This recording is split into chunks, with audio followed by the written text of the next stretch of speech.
I find that kids that get bullied are struggling from mental health. Definitely. And the bullies themselves, they might not know it, but I think they're also struggling from something and it's just not diagnosed yet.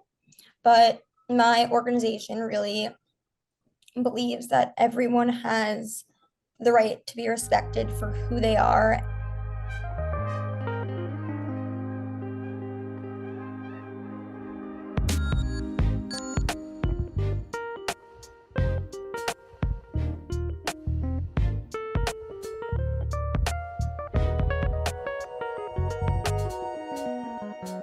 Hello, everyone. Welcome back to Everything's Okay, a mental health podcast brought to you by the one and only Crazy Ant Media, where each week we talk about certain topics that may or may not lead into deeper conversation. Today's episode is about bullying, and we have a very special and unique guest for this one.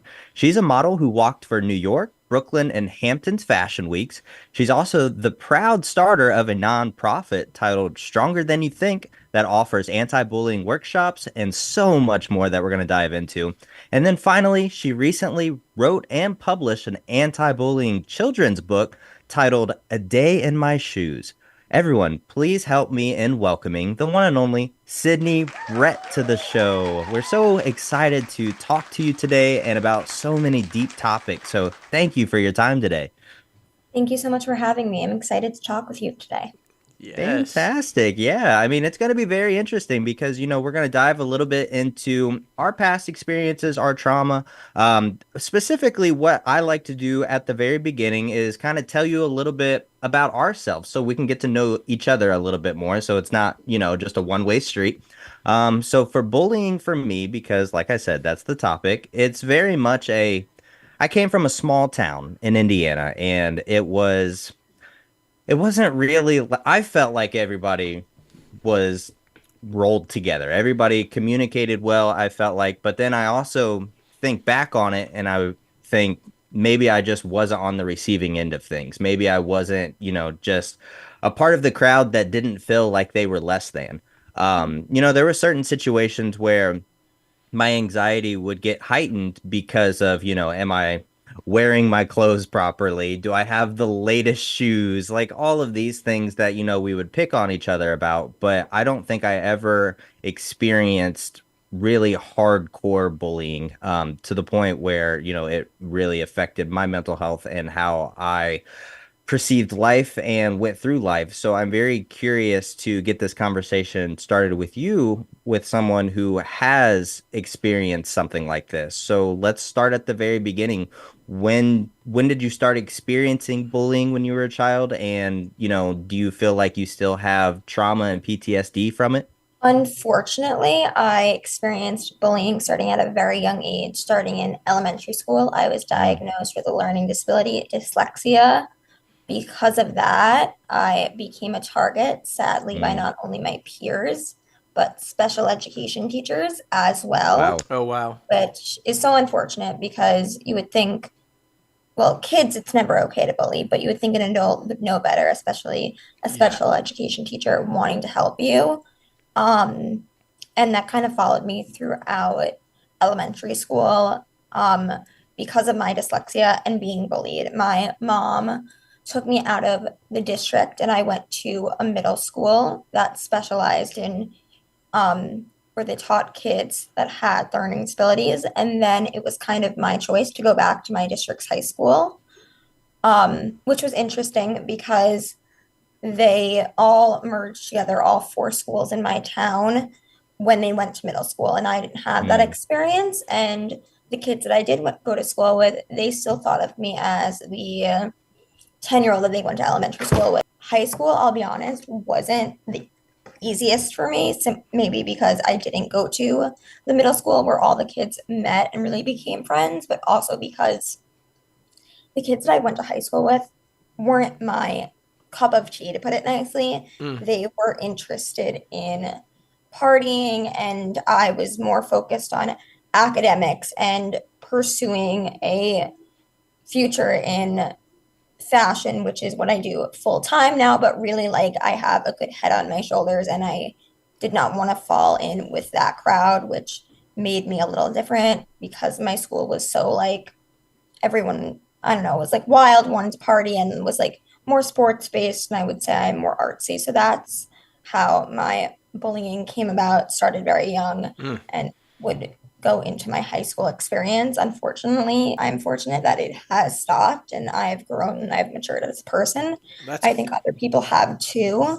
I went away to college in North Carolina, and that was great for me. It was almost like a reset because there were two other girls from my high school's graduating class, but it was our paths did not cross. So it was a nice Mm. reset and a nice new beginning. so.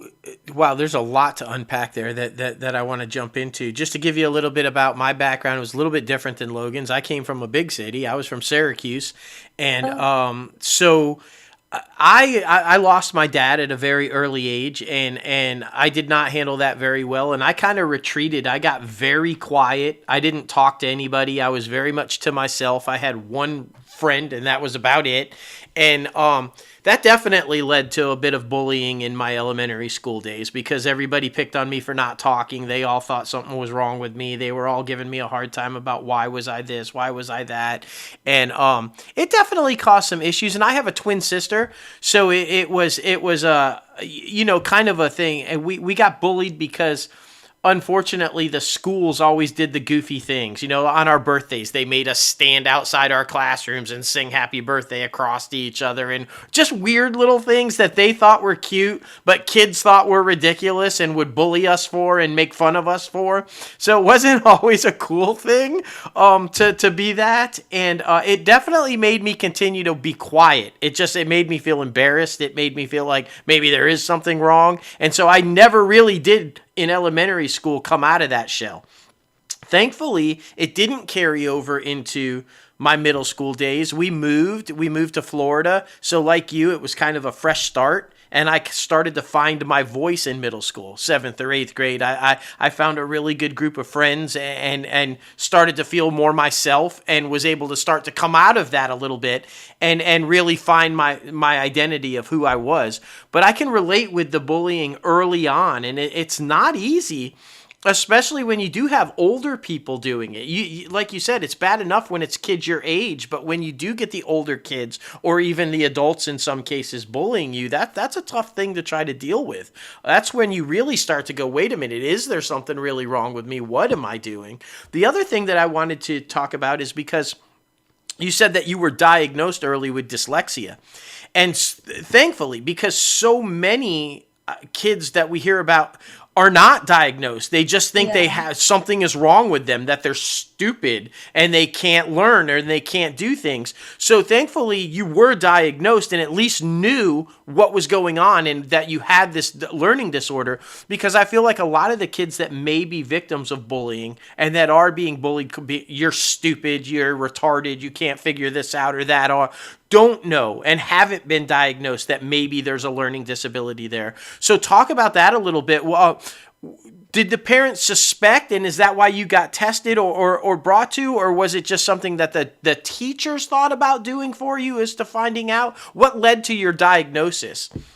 Dyslexia and having a learning disability is something that I've had all my life. I know there's people out there that are just getting diagnosed now, and that's hard for them to come to terms with because they don't know how to deal with it. Right. For me, I it definitely wasn't easy, but it was easier because it's really all I knew. I was diagnosed with it in first or second grade. Hmm. I don't. My mom is a very hands-on parent, and I'm very thankful for that. She did get me tested both inside the school and outside also. Yeah, that's definitely very important because I feel like having that strong support system and like you said, your mother being very hands-on, I feel like it gives you somebody to at least try to have these conversations with. Of course, they don't know your perspective because there is that, differentiality that is there. But were there any tools that were given to you at a young age that you were able to grasp with and be able to overcome these things to make sure your mental health was in a decent place? Or did you learn tools along the way that, you didn't learn early on? There are no tools that I specifically remember, but outside of being bullied, my whole life have struggled with anxiety, whether it's just generalized anxiety and social anxiety too. But tools as far as that goes, I've been in therapy for a long time and I'm not afraid to admit it. I think there's a lot of power in going to therapy and asking for help. And I think everyone can benefit from talking to someone. We totally agree. We talk about it all the time, not just on this podcast, but in our daily lives and on our other podcasts. And we think everybody should have a therapist. I don't think that Yeah. anybody should be ashamed to say, I talked to somebody about things going on in my life. Even if you feel like you're in a really good place mentally and everything is fine, there's still nothing wrong with talking to somebody on a regular basis about what's going on in life. And I do think that there's a stigma attached to say, when you say I'm going to therapy, that people put on it, and that can be challenging sometimes. I think that's why a lot of people don't go, because they feel like they're going to be labeled if they say they're seeing a therapist. I'm also curious about, because you said your mom was so hands-on, I'm wondering how she dealt with the bullying. Because as a parent, if my daughter had been bullied, I think that my initial reaction would have been, I'm going to go pound these little kids into, like, you know what? I've got to protect my daughter. But, in retrospect, thank goodness I never had to deal with that. But that would have been counterproductive, I think, right? That would have made the situation worse. But as a parent, your first instinct is to protect your child. And if that means going and roughing up the little bastards that are bullying your kid, right? It just... So talk about how your mom dealt with that.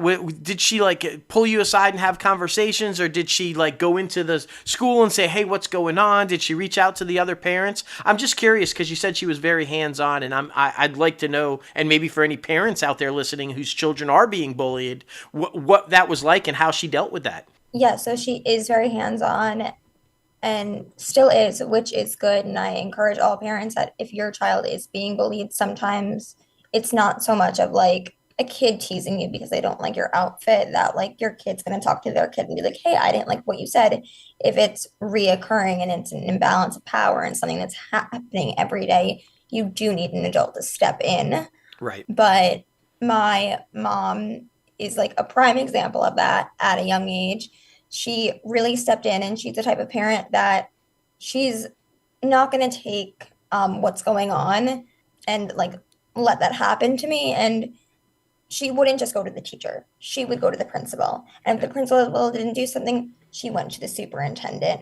I don't know if it is a part of her personality, but she's a lawyer. So the way she presents herself is also interesting. And I mean, nice, because she knows what she's doing. I mean, the school that I went to, it was just interesting in so many ways. She said, why aren't you doing anything to help and protect my daughter? And she's like, what is the anti-bullying policy? And they simply said to her, the superintendent, there is no anti-bullying policy. And my mom's like, Mm. what? How Yeah. can that be? Like, every school has an anti-bullying policy. And it's not like it's a small private school. This was like a public school in my town. And my mom, I also, not only being a mom, but being a lawyer, she went home that day and Googled the New York State bullying laws. And the next day, she went to the superintendent and printed the whole thing out and put the anti-bullying policies on his desk. Oh, But wow. besides that, the school wasn't giving me what I needed academically. It wasn't teaching me the way I needed to be taught. Mm-hmm. So my mom took it upon herself to find other schools for me to go to.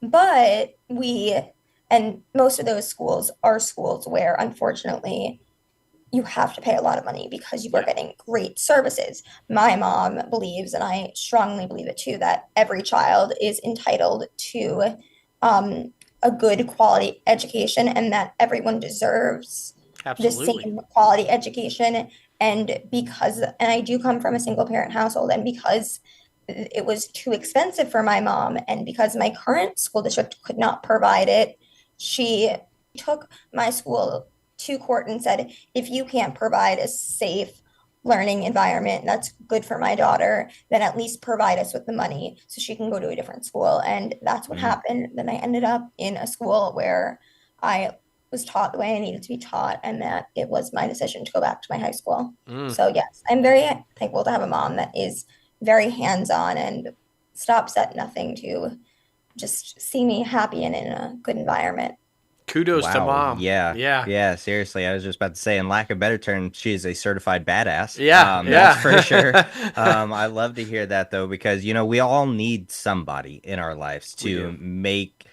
make it a little bit easier because it can be difficult when you have certain obstacles and certain things present themselves and you need somebody that has your back. That's what my mom always used to say. If you tell me 100% what your side of the story is, I'm going to be on your side no matter what. And Yeah. that went with school, that went with, my dad, because I came from a divorced home as well, or, a parent out of the situation. But yeah, it's very important to have somebody who you can rely on. And I think what you're doing right now with your nonprofit, Stronger Than You Think, is absolutely amazing. You talked about the different strategies and the different things that parents can do as far as anti-bullying, and you actually have workshops for parents specifically to help their child with anti-bullying and to get through certain situations. So talk a little bit more about your nonprofit, because it's something that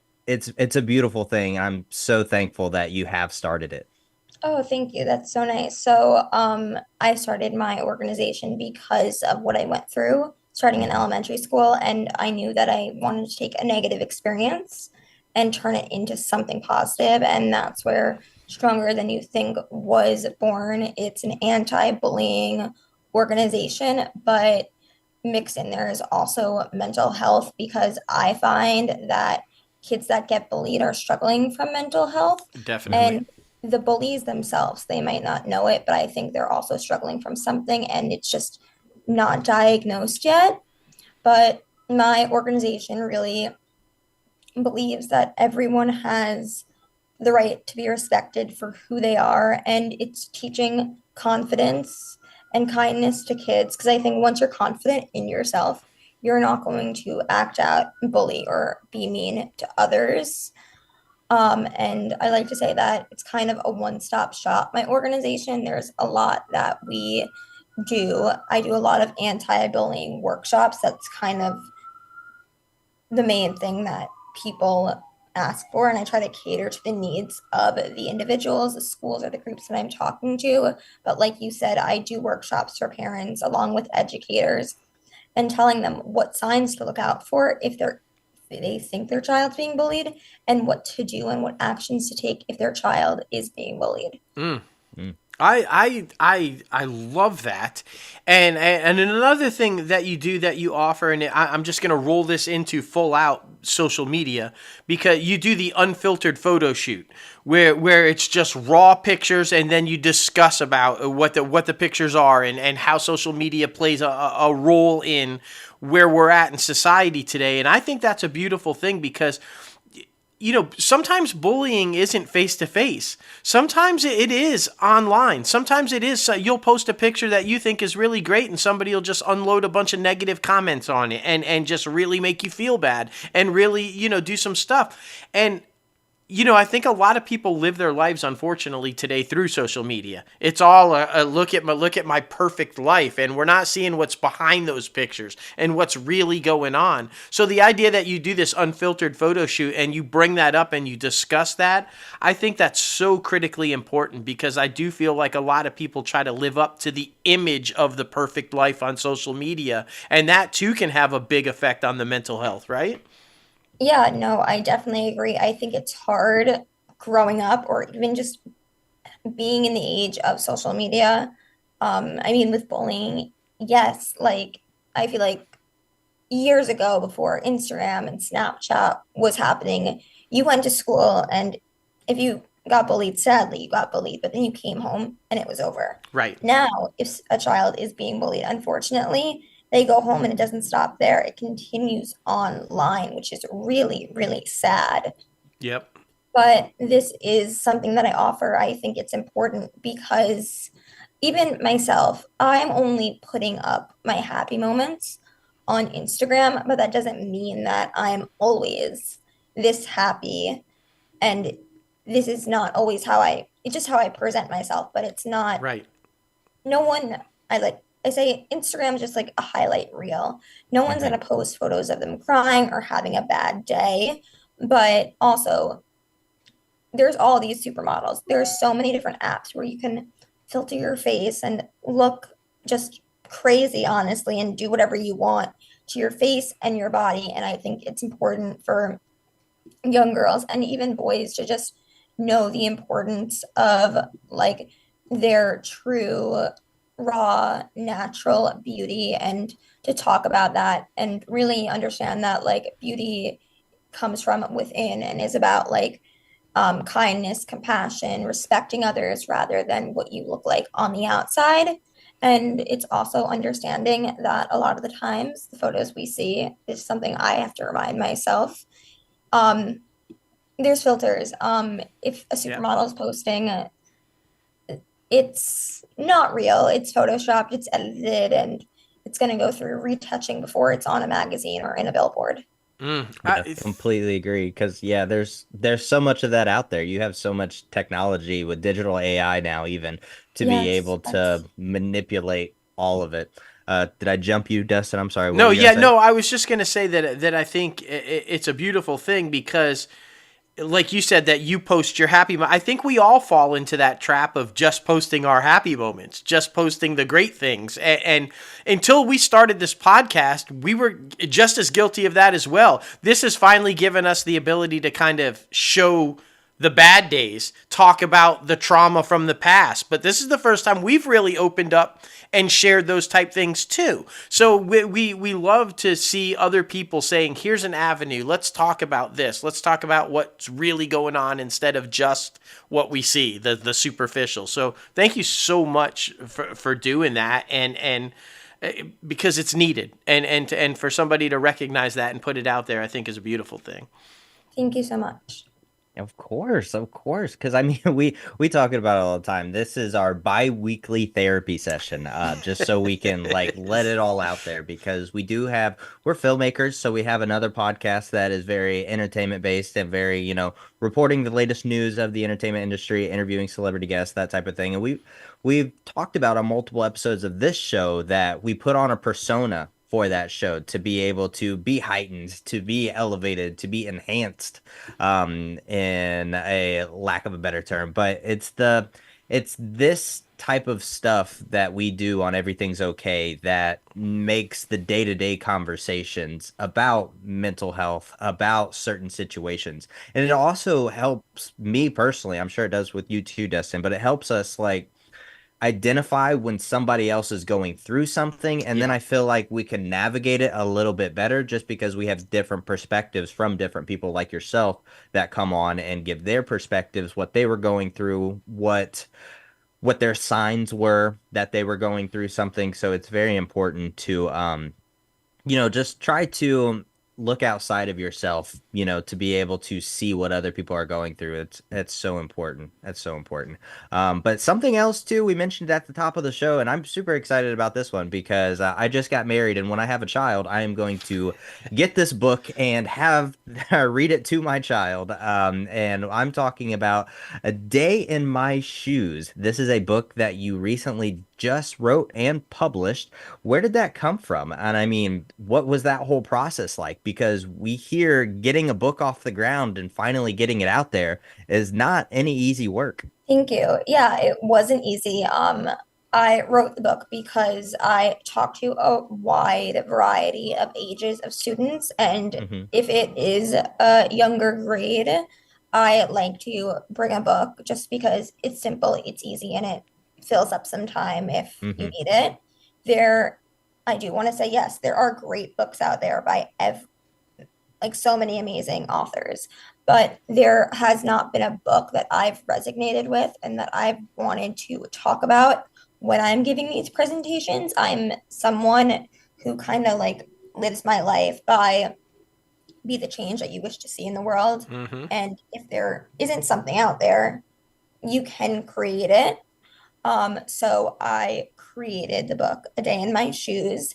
It is about exactly how it sounds, spending a day in someone else's shoes about a Mm. bully. His name is Jack. Um, Not really a punishment, but a lesson learned.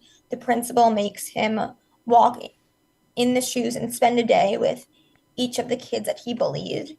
And he sees what they face day to day that he wouldn't have known if he didn't spend the day with them and take the time to be their friend. And then, Mm.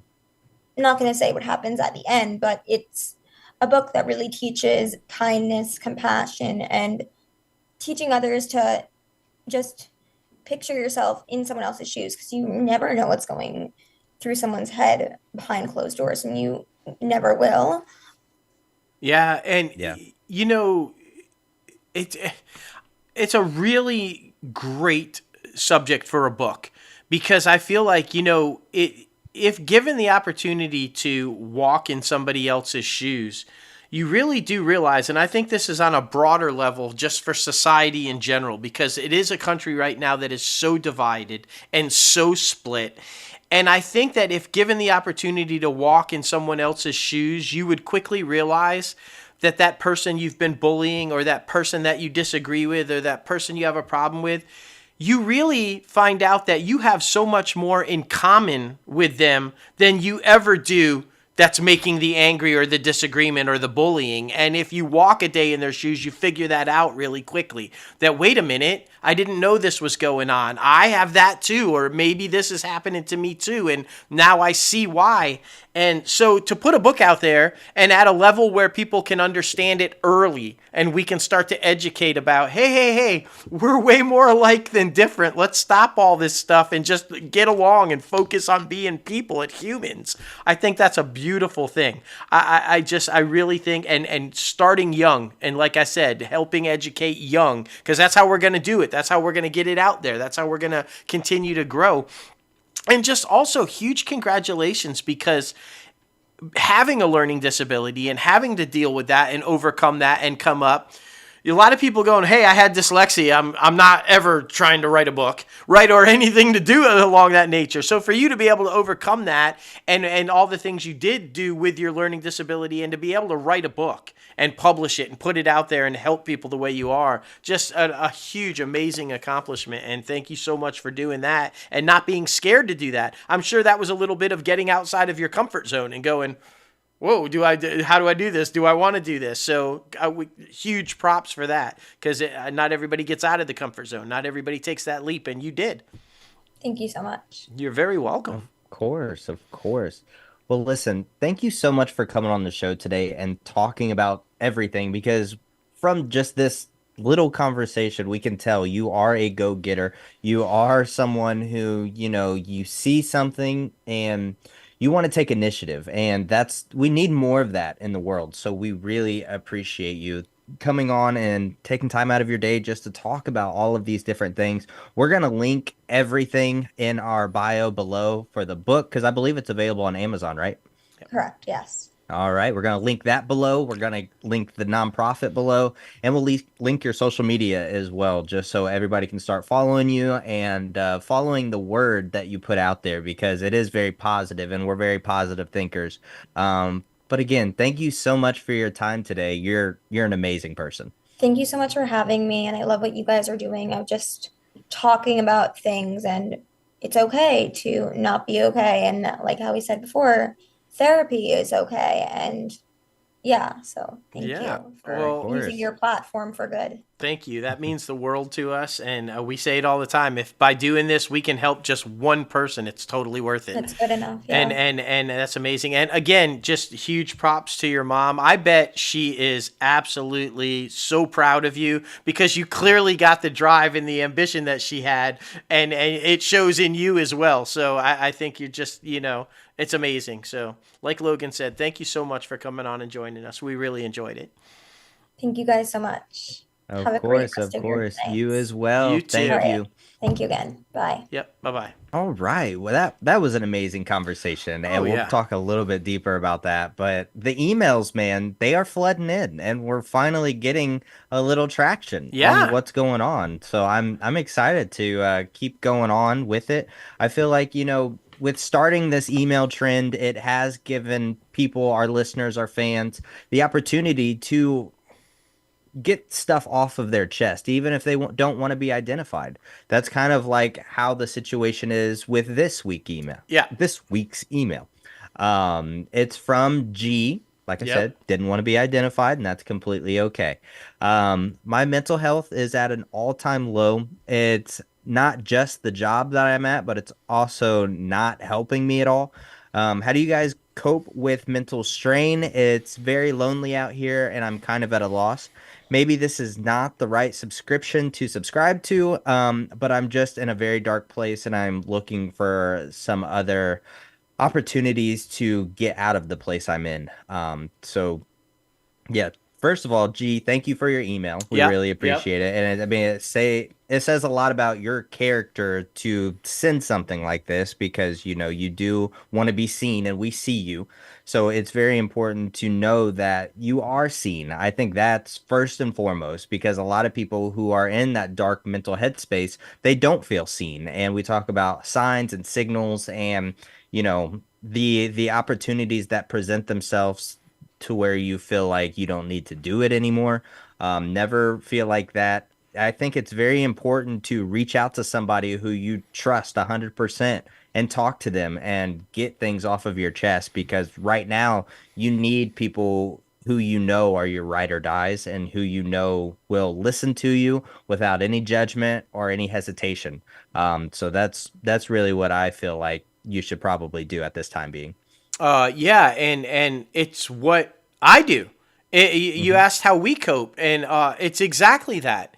It's I'm fortunate enough to have an amazing group of people around me. It's small, but it's real, and they see me, and they're there for me when I'm having problems, and sometimes when I don't want to say I'm having problems, they know it anyway. You need those type people, people that can see, people that can tell. And this guy right here is one of them, and he's there for me, and that's how we do it. I'm fortunate enough also to have a mentor in my life that I can turn to, and she helps guide me in situations that maybe she's gone through that I didn't know I was going through, but realize now I am going through. And she's been wonderful, and just those, like Logan said, I think that the biggest way that we cope is a support system, having a solid support system in place, people around you that see you and care about you and won't judge you. um and therapy, we, as Definitely we just therapy. talked about Yes. in our recent interview, and what we talk about all the time, it's okay to have a therapist. In fact, it's probably you should have a therapist even if everything is okay, like we said. There is nothing wrong, there is no anything. Don't ever think bad about saying I'm seeing somebody to talk about some stuff I'm working out. That is a great thing. And if you're not ready for that yet, us do that. Hmm. Do like you just took the first step by reaching out. It that's the process. That's the start. Reaching out and saying, "Hey, I just want somebody to listen to me real quick." We do this. This is our therapy session. We see therapists, but we also have this therapy session. So, just whatever's right for you, that's what you do. And you took that first step. So thank you so much for doing that. And just know, like Logan said, we see you and we hear you and we're here for you. And if there's anything we can continue to do, you just let us know. And thank you so much for listening and reaching out. Yes, most definitely. Specifically activities.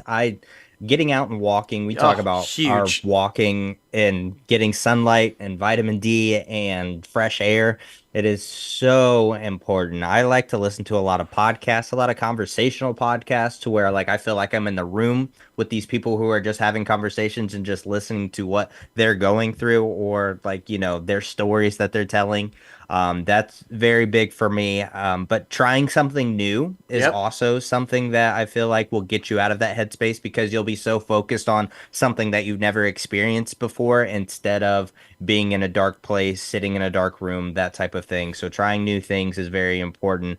And honestly, some adrenaline. Yeah, look for an adrenaline rush. I Yeah. mean, Yeah. go karting, skydive. I know that can be a little expensive sometimes, but I mean, look for a little adrenaline rush, something that will get your blood going in a good way. because then you'll be completely disassociated with your dark headspace that you were in before. Um, Absolutely. but yeah, I mean, Absolutely. those are some of the activities that I can think of right Yeah, now. no, getting out and about, absolutely. I try to take a hike every day. I try to go, I love hiking in the mountains, or even if it's just a walk on the trail, I'm right there with you. I think that's great. Another thing that I do, just two things. One, whenever I'm finding I'm having a bad day and I'm just like really focused on some dark stuff, I like to sketch. It's kind of my happy place. So if you have a hobby or a creative space, do something to just totally lose what you're thinking about and dive into that focus. Find that focus or that something that makes you happy, a peaceful place that makes you happy, and go there. For me, that's sketching. I like to draw cartoons, and those cartoons make me happy and they lighten my mood a little bit. And it just, even for a moment, gets me out of that dark headspace. And the last thing I would say that I do that works really well for me is, and it's okay to do this, regardless of what anybody tells you, disconnect. Hmm. Put down the phone, close the computer, get away. Just spend some quality you time away from everybody else with no electronics. You'd be amazed at what that can do for your mental health and getting you out of the dark space, man. That's I do that. I try to do that at least once a year. Just a total disconnect and go away for a little bit.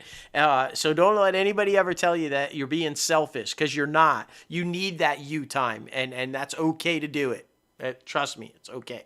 Yeah, Whoa, woo! fireworks. It's definitely okay. The Mac and Zoom says it's definitely That's okay. right. But I mean, that was a great conversation that we had about bullying because, I was worried, and this is where my anxiety comes in. I was worried that I didn't have a lot to bring to this conversation because I never really experienced bullying because, I had a lot of older brothers, like I said, and coming from a small town and maybe not being on the receiving end of bullying, I felt like, I I really didn't want to come off as an asshole. I felt like that was the biggest thing. Like what could I bring to this conversation? But I feel like, learning is also as big as bringing situations to, Absolutely. the conversation. So that's always very important. But I mean, she has taken all of this trauma, all of these experiences and turned them into gold, man. I mean, into something great. That's for sure. Without doubt, and is educating people on the issues, Hmm. and I like that what both her and her mother did is finding something that doesn't exist and making it a reality. Yeah. Mom went out and did it, said, well, if it doesn't exist and you can't do it, I'm going to find a way to make it happen. And now she did the same thing with her nonprofit organization. This isn't available. This isn't where I need it to be. I'm going to create it. And so for people like that, to be out in the world doing what they're doing is huge. It's Hmm. absolutely, because that's how we're going to make a difference, is to find what's out there and what's not out there, and get it done. And it was a beautiful thing. It's a beautiful, and I love too how she admits that she's still dealing with it. She said, Yeah. it doesn't just go away. After years of all that, it's still there, and you probably regress every now and then and go back. And so to have the bravery to just say, hey, look, I'm doing all these amazing things and I have this awesome career, but I'm still struggling. I think that's Hmm. key. That because life is not perfect, and you're going to have bad days, and it's okay to admit that you're going to have bad days. And so for her to be saying, look at everything I'm doing, look how productive I am, look how awesome everything is, and I'm still having a bad day, and that's okay. So I loved that she was brave enough to share that and just be honest about it. Yeah, completely agree. Completely agree. It was a great conversation, that's for sure.